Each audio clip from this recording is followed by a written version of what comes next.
Suppose we have an m by n rectangle like this guy here, and it's filled with a bunch of tiny squares.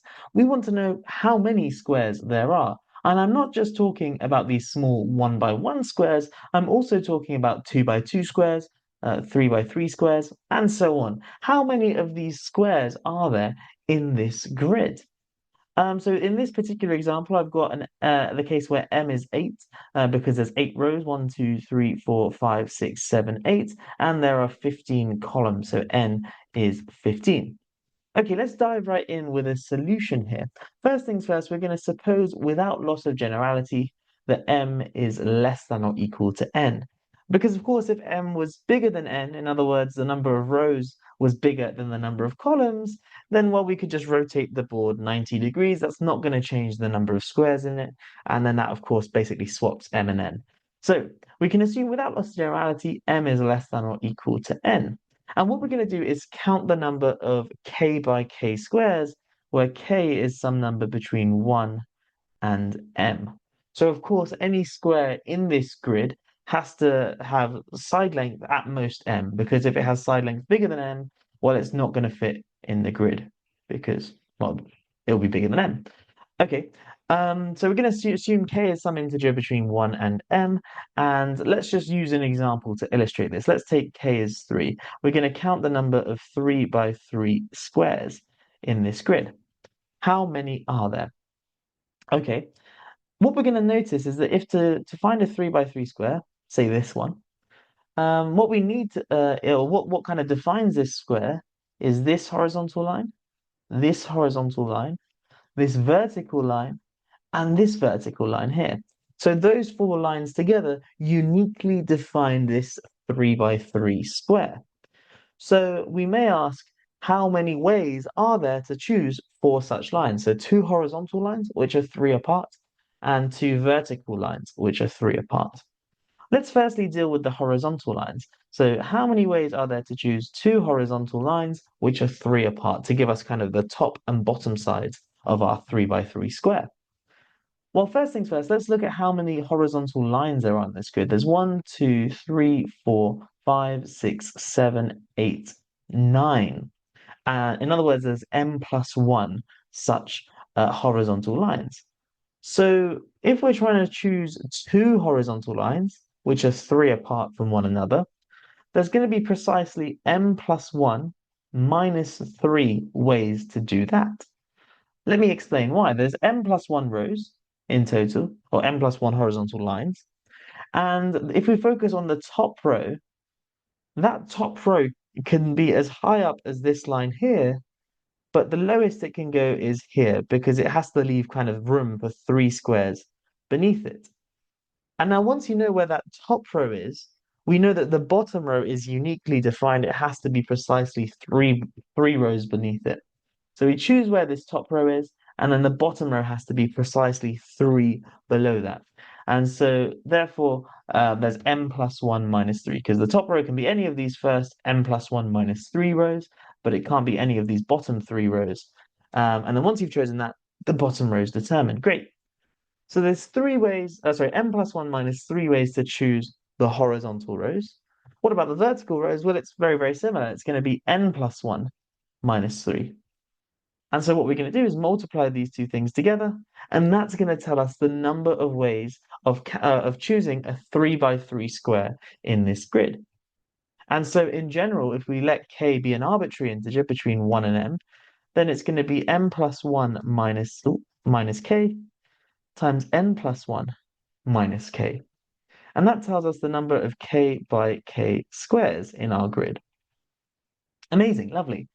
Okay, well, now how do we take this and work out the number of total squares in our grid? Well, that means we just have to sum over the values of k.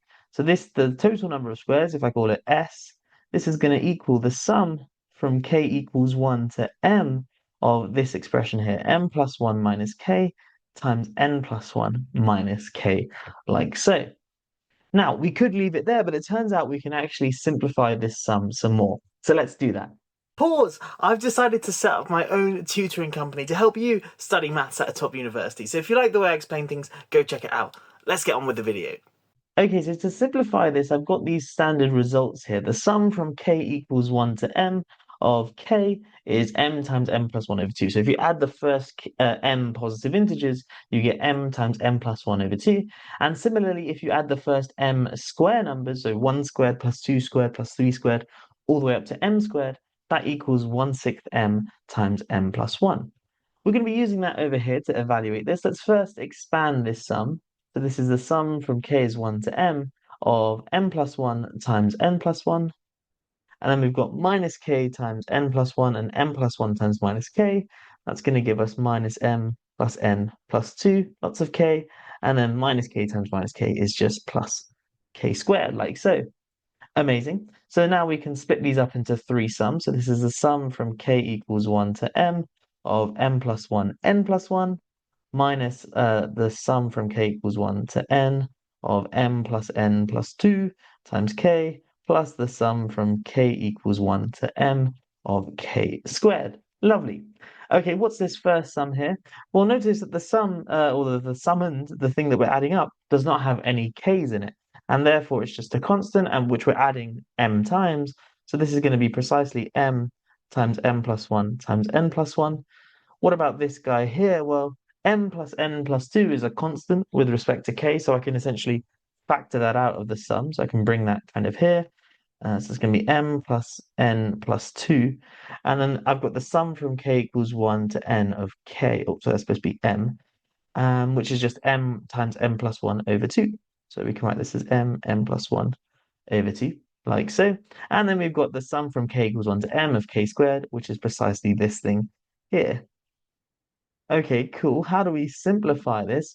Well, you might think to just expand everything, but it gets quite messy there. We can notice that everything has an M and an, oh, that's supposed to be an M there. Sorry, no, that's not supposed to be an M. That's the M. So M and M plus 1 there, and we've got an M plus 1 there, and an M plus 1 there. So we can factor that out. And to keep everything nice with whole numbers, I can take out a sixth as well. So this is going to be a sixth M plus 1. And then this thing here will be 6 lots of n plus 1 minus 3 lots of m plus n plus 2, and then plus 2m plus 1, like so. And if we just clean this up, we get a 6m plus 1. Now, if we look at the n's in this expression, 6 times n is 6n, minus 3n is just 3n.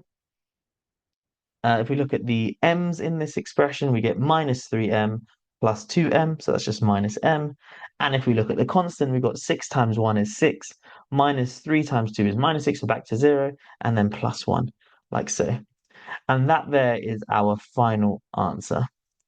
So to work out the number of squares in an m by n rectangular grid, as long as m is less than or equal to n, you use this formula here. There's a 1 there. And of course, if n is a smaller one, then you just replace the m's and n's. You swap them around. And this is a really nice solution. I hope you have enjoyed this one. If you're interested, you might ask, well, how many rectangles are in this grid? So if we don't just look at squares, what if we look at rectangles? I've actually already answered this on the channel, so I'll leave a link for that video in the description below. Maybe it's on screen as well.